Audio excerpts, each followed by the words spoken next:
and I'll be your host as well as your presenter today.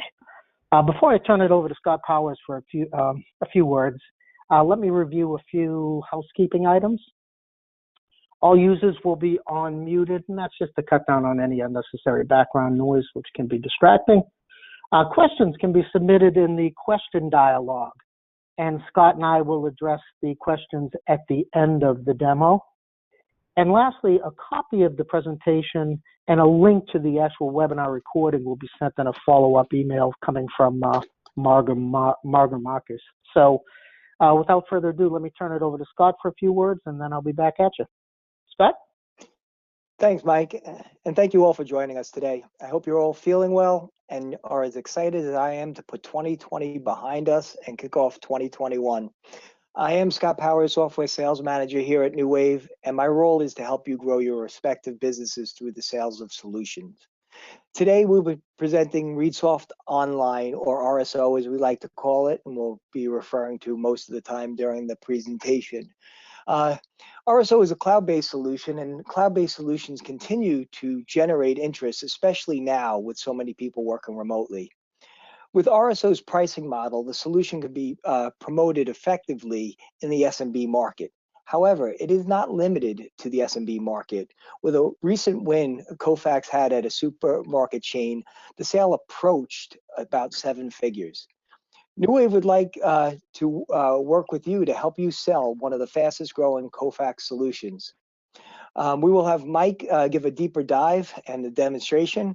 If you have any questions following the presentation, you can, or during the presentation, you can use the chat box at any time or simply email us, which our email addresses will be provided as well. Mike, the floor is yours. Thanks, Scott. And just for purposes of time management, folks, I've hosted this webinar countless times. I can't even tell you how many times. And I will tell you that it's always in the 30 to 40-minute range. So again, for planning purposes, we won't keep you longer than 40 minutes, and that's depending on how many questions we get. So let's jump right into it.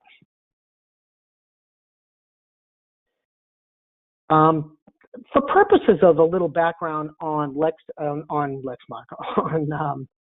Online, and I'm sure most of you already know about the company, but it's always worth giving a little background on them. So back in July of 2017, Thoma Bravo, which is a very large private equity firm, they acquired Kofax, Redsoft, and Brainware from Lexmark Software. Up until that time, many people in the U.S. had limited or virtually no knowledge of Redsoft. Redsoft was folded in under Kofax, while Brainware was folded in under Highland Software, which coincidentally is also owned by Thoma Bravo. Redsoft was found back in 1991. It's a Swedish-based company, so they've been around for almost 30 years and almost exclusively in accounts payable and that type of processing. They opened up their U.S. operation, headquartered right outside of New Orleans, back around, I think, 2000. And the Redsoft Online product has had a U.S. presence since just around 2011. So it was actually launched in Europe a couple years earlier. So it too has a long and very successful track record.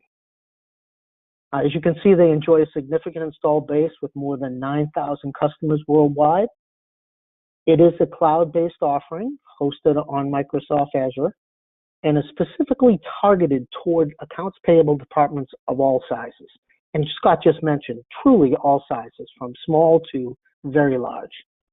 And unlike Kofax Capture, Kofax Total Agility, and Kofax Transformation, which can process multiple document types and automate just a vast number of departmental solutions, RSO is strictly aimed at AP processing for both PO and non-PO invoices.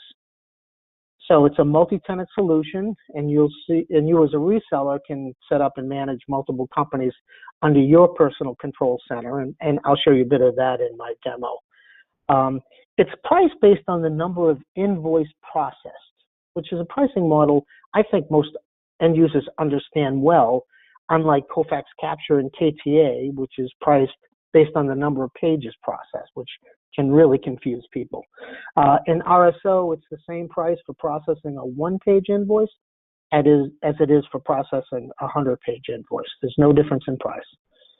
It extracts data very similar to how Kofax transformation works, which means that after performing full text OCR on each page, it actually looks for keywords, then does a proximity search around those keywords. So like Kofax Capture and Kofax Transformation, this is not a templated-based solution, okay? RSO has configurable options like workflow, line item extraction, geocoding, and it also has a mobile approval application that runs both on iOS and Android. I won't get too deep into this, but from a technical standpoint, here's some key bullets to help you better position the product. It was specifically built for Azure using the .NET framework and developed using C# for what it's worth. Redsoft took their vast experience, and it is vast experience, in invoice processing to build this solution from the ground up. And anybody who's used Redsoft Invoices, and that's been around for a long time, knows what a quality product that was. And that's kind of an on-prem product. So this is their this is their SaaS solution. For any developers out there, it consists of, it's over 700,000 lines of code. It does have a published web REST API and an SDK. And those are typically used for direct integration into the many ERPs and content management systems in today's marketplace. The UI is HTML5, which gives it browser and device independence. And again, like Kofax Capture, it has a number of third-party integrations. These integrations listed on the right-hand side of this slide are typically the ones you're going to see in SMBs. So it is perfectly suited for that particular market segment. And again, like Kofax Capture and KTA, you can output XML or CSV to a file share for ingestion into an ECM or ERP where a direct connector hasn't been developed quite yet. And Scott and I just wrapped up a 2-day partner conference with Kofax. It was held Tuesday and yesterday, 4 hours at a whack. And they have great plans for Redsoft Online. It's a very strategic product for them. And in particular, they are really beginning to bolster their third-party integration. So you're going to see a lot more of that coming down the pipe this year from Kofax. Kofax has seen excellent growth in the Redsoft Online solution. The numbers on the screen represent the calendar year. This is 2019. So it continued its growth in 2020. So Scott and I expect to see very strong growth numbers in 2021 as well.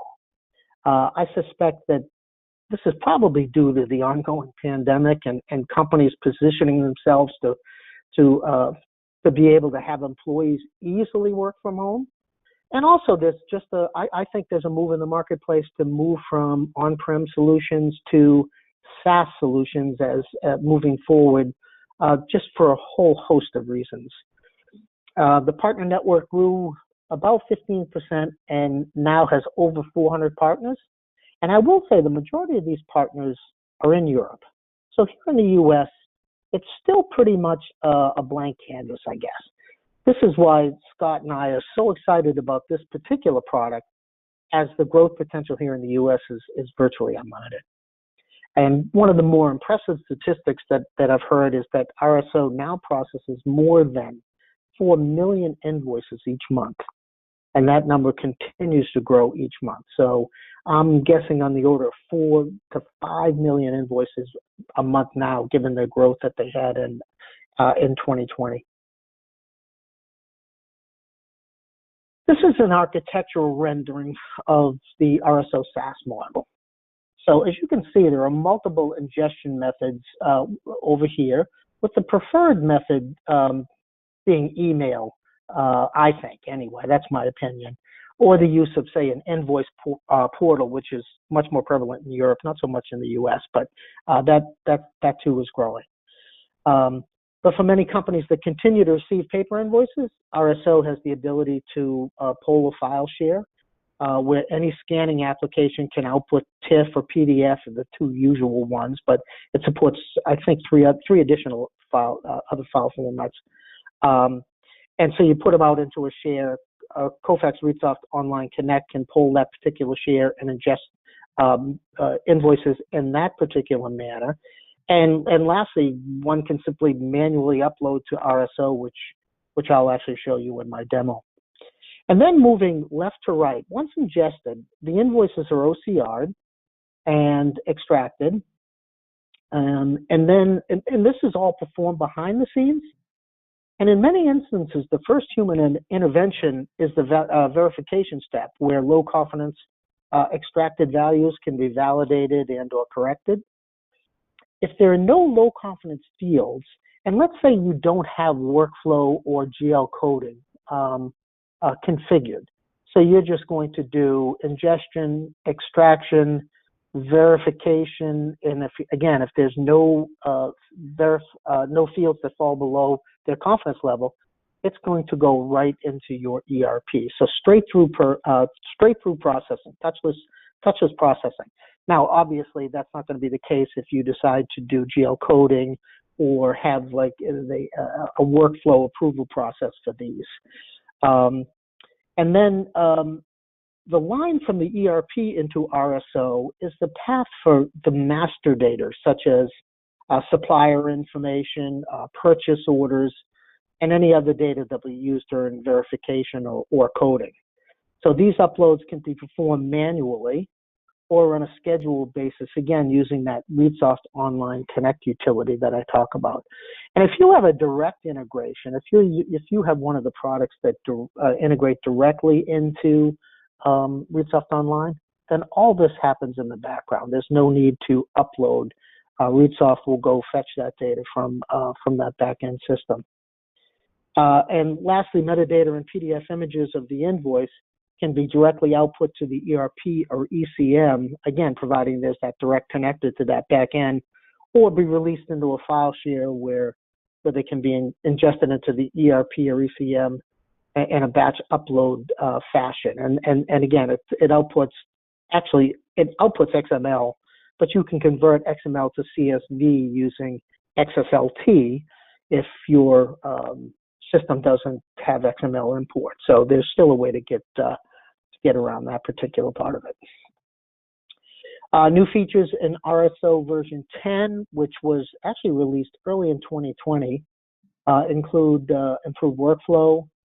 They've also bundled Kofax Analytics into the product, and then they have improved document separation when scanning paper invoices, and that's just to name a few. They add a number of features. Also, it performs duplicate invoice checking, which you'll see in my demo. It does have support for both 2- and 3-way PO matching, and as well as GL coding, among other features. Let's now, let me just take a quick peek. Okay, we're perfectly on time here. So let's jump into a product demonstration, and then we'll go from there. So just let me launch Chrome here. And we'll come up to Redsoft. And I'm going to log in as this AP clerk. And while you can get very granular in your access rights, and typically you'll see a demo where people log in and log out in different roles. In the interest of time, I just make it one role. I've given that AP clerk keys to the kingdom in the sense that he or she can do anything they want. But again, from a best practices standpoint, you can limit what users can and cannot do, and it's always a good thing. So here are the invoices that I emailed into RSO earlier. So if I wanted to take a peek at the audit trail, and I also have it set up where when a batch arrives into Redsoft Online, it fires off in this case, an email to me. You can have that email set up to any one of your users at this particular tenant, or multiple users. You can actually set it up as a group. And the reason for and it has a lot of different triggers that can fire off emails. And the reason being is people typically don't live in this application. They generally live in the ERP, or maybe they live in email. but that email notification really serves as a handy item to know that something has arrived, a piece of work has arrived for you. So in this particular case, you can see where the email came from. I uploaded it myself via email, so you know exactly who the email sender is and at what time it came in. I did it at 9 this morning, and then it went through the extraction and OCR process. And what's neat in this particular one too is you can set up, and in this demo I do GL coding on 1 or 2 different invoices, but I have GL coding, for lack of a better term, memory turned on. So it remembers how I GL coded a particular invoice before, and it will apply that same GL coding to another invoice from that same supplier, which is a great time saver here. And of course, if GL had changed, the coding had changed, you can also go in and modify that as well. So that's a handy little time saver as well. I can also take a peek at the invoice itself by clicking on this eyeball. And this is completely configurable for each user, so I can decide what I actually want to see and don't want to see here.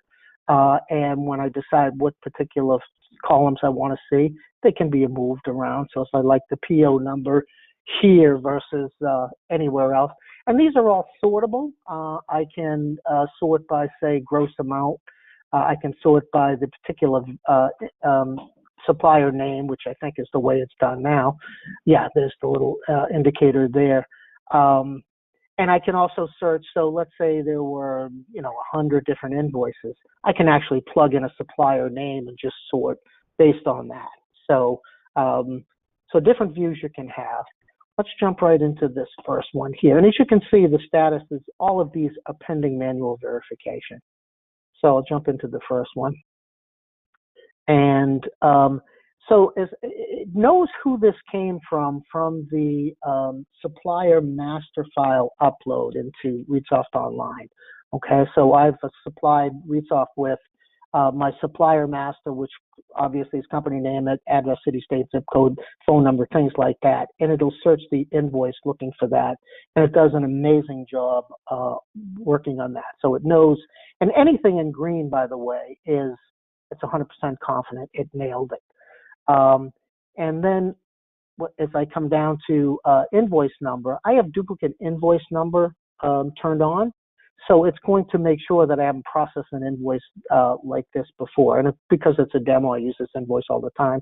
And it knows that I've processed it once or twice before, in fact, many times before. And that's handy, particularly when you're beginning to transition over from a manual system into Redsoft Online.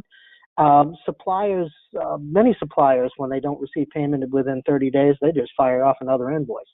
So there's a likelihood that you could be processing the same invoice twice. And so it's sometimes a good idea to turn that on early, and then you can shut it off as vendors realize you're paying them on time. And this one's ready to go, but let's just say, for instance, the PO number was wrong. Instead of the invoice number was wrong. So instead of this, I can make a correction on the invoice number. And for instance, if that were the invoice number, and then the next time it processes an invoice from A1 Lighting, it'll know exactly where the invoice number actually is. And let me show you too one thing. So again, as anybody knows, the most difficult aspect of any automated data extraction routine for invoices is the line item detail. And this does an amazing job with line item detail. But let's say this is the first time it's seen this particular invoice. So I'm kind of training it on the go. I could come in and I could delete this line item detail and get rid of it. And now I want to kind of train the system on this particular line item detail. And you use this neat little wizard here to do that. So these are the fields that I've configured for my line item detail. It doesn't necessarily mean that every one of these fields appears on an invoice, but of all the invoices I've processed, I see some combination of these particular fields. So in this case, there isn't a line number. Many times a vendor will put a line number in. So I'll start right out with the, let's say, the quantity here. and I could click on the quantity in this particular case. Now it wants the article number, and that's probably the product ID, so I would just click on that guy there. And I don't think I got that. Let's see. Wanted the article number. It didn't look like it got that way. That's better. Description, I'll just rope the description here. Unit price, this guy here, and then the extended price. I can just click on that. And when I'm done, I just hit that and extracted it beautifully. And again, now that it's been trained on the format of an invoice from A1 Lighting, unless A1 Lighting changes the layout of their invoices, typically these column numbers never change. So it knows exactly where to get them now. So I could hit OK on this one. And just down here, by the way, this is noteworthy as well. So we've got that.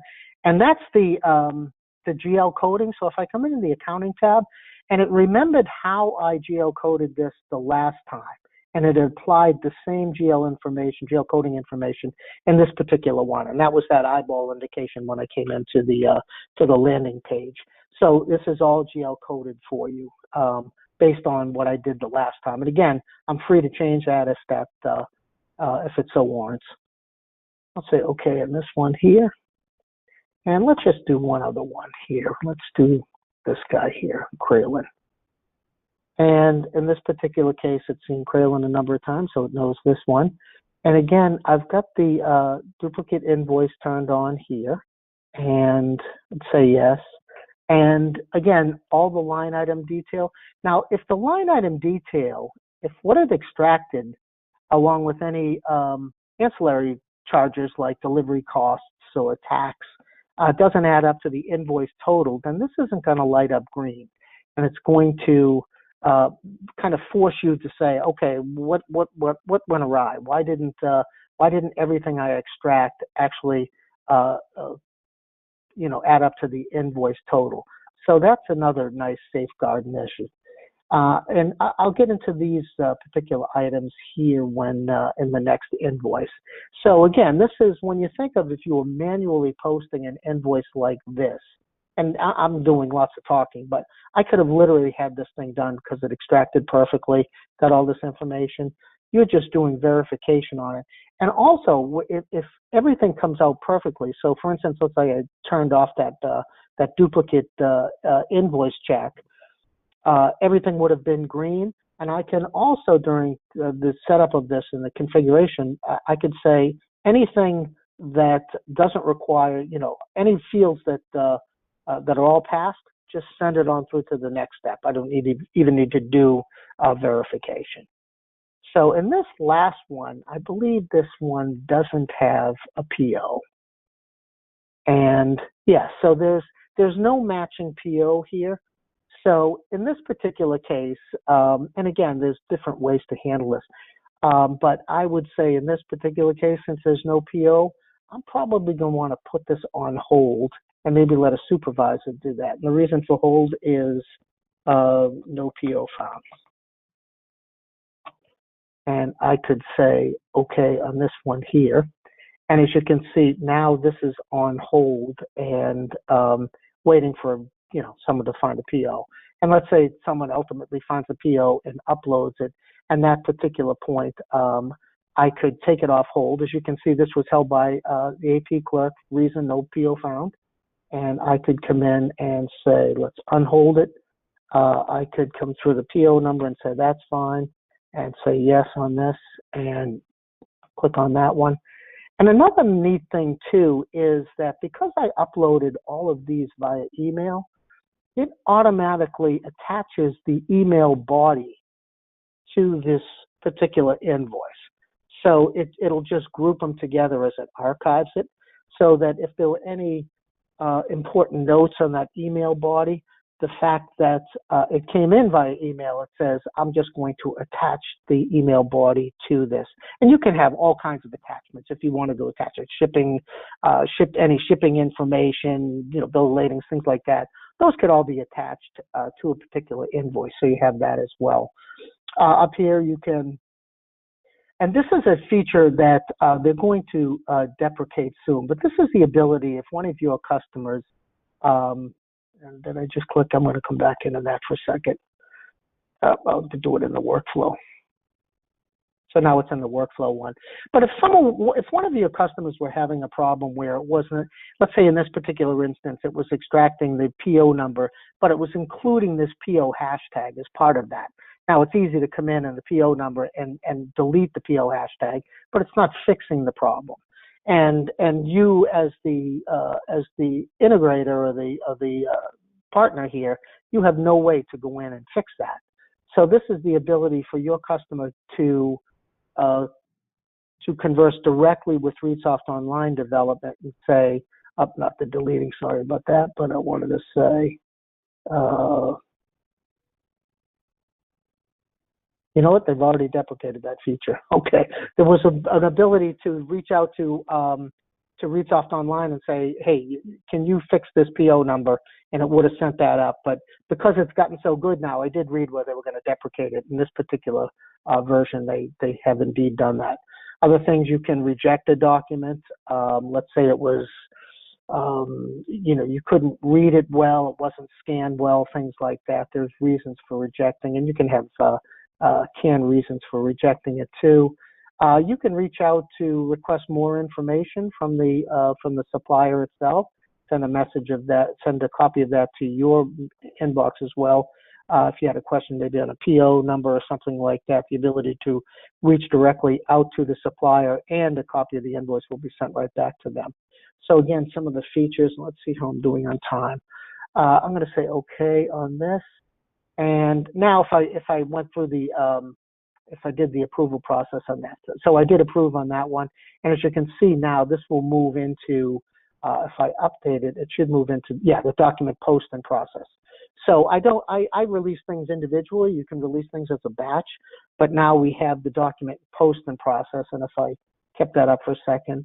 Also on upload, I did say how you could do upload. You can just come in and select files and grab a file and upload it in that fashion. So if you had a bunch of invoices sitting around in the share and wanted to upload them in that manner.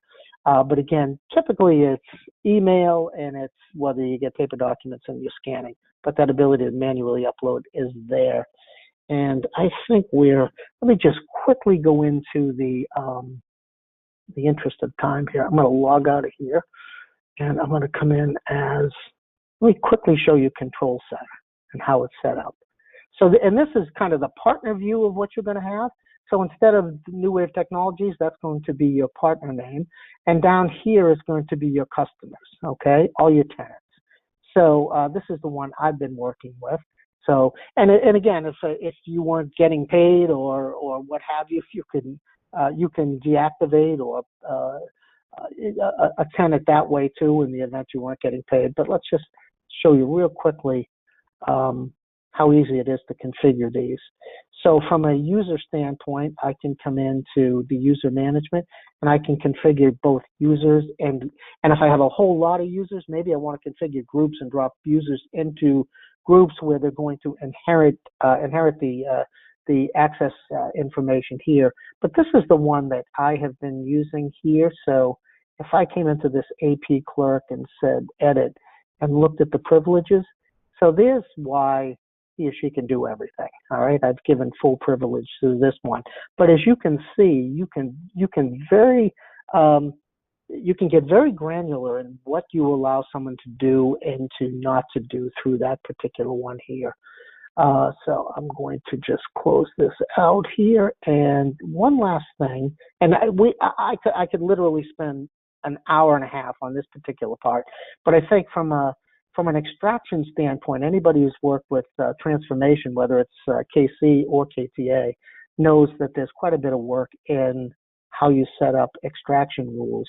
In this particular case, I've just come into extraction, and this gives you an idea of the various localizations and how RSO is, has a worldwide footprint here. But I could come into US, I'm going to come in and say edit, and I'm going to come in with US line items here. And here are all the predefined fields Okay. And I just put a check mark beside ones that I want to extract on this one here. So that's how you set up fields that you want to extract. And this is the header information. And then the line items, as you saw, I had the article number, description, amount, line number, quantity. That's how you set that up. And let's say, for instance, there's a field, whether it's in the header or line item, that's not pre-configured. You can go in and set up your own fields. So you can create your own field, and there's a whole bunch of rules you can apply. You can say it has to conform to this particular, say, regular expression or whatnot, and it will once it's trained, it will extract that information automatically. And I think we are, Scott, we are at the right where I want to be at this particular one. So, and again, you could reach out to Scott or myself. We can go one-on-one, much more in depth on this, but I just want to give you a flavor for this and how this is really, it can be very rapid from an application design and deployment standpoint using this versus, vis-a-vis a Kofax transformation project. So, Scott, without further ado, let's jump into any questions that may have arisen. I hope you've been monitoring. I've been taking a look. So okay, cool. Yeah. So one of the first questions of this will be easier. One is, what is the least amount of invoices that can be purchased for a system? 1,000 is the lowest volume. They break down, start at 1,000. But I'll tell you, most deals are at least 3,000 invoices a year, but you can certainly sell 1,000. What is the average deal size? We've seen the deals run around, I'd say about $10,000 to $15,000 deal sizes, but we've had larger deal sizes, as much as $45,000 a year opportunities. So deal sizes can grow. They are definitely something where you can make good money. One final question. None technical so far, Mike. So, okay. Do you need to be a Kofax partner to sell RSO? So, yes, is the true answer, but we have ways in which you can work with New Wave to partner with Kofax resellers if at the time you're not quite ready to bring on the product or have a bench that can handle this, and you want to bring us an opportunity. We can certainly look to team you with somebody if that is something that your business would like to do. So those are the questions that I see. Scott, there was one more. Is there an NFR environment available for partner testing? Yeah, I just saw that come up. Okay. As far as NFR, basically, if you are a Kofax